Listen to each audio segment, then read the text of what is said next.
तख्ती नंबर 4 क्या है? हरूफ मद्दा। हरूफ मद्दा कुल कितने हैं? कौन कौन? हाँ, अलिफ मद कब होगा?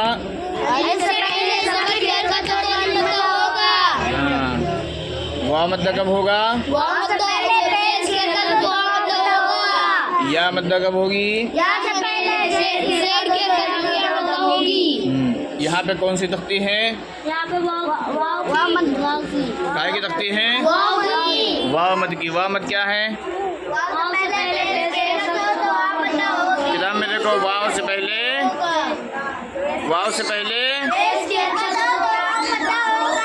वाव मद्दा होगा। पढ़ के बताओ कैसे पढ़ना है उसको।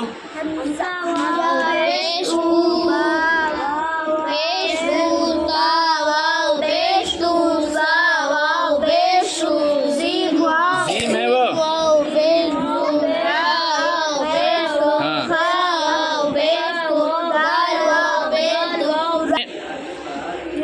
नून मुतहर्रिक वाव साकिन, नून के ऊपर पेश की हरकत वाव मद्दा होगा। नून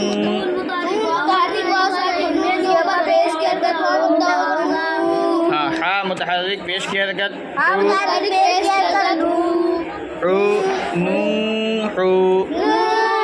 हाँ, फिर ता मुतहर्रिक वाव साकिन, ता के ऊपर पेश की हरकत वाव मद्दा होगा।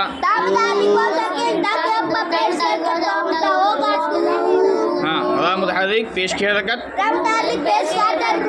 क्या हुआ? आगे क्या है?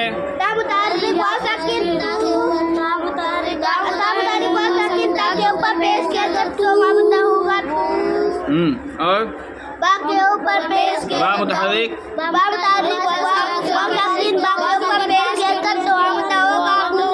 क्या हुआ? फिर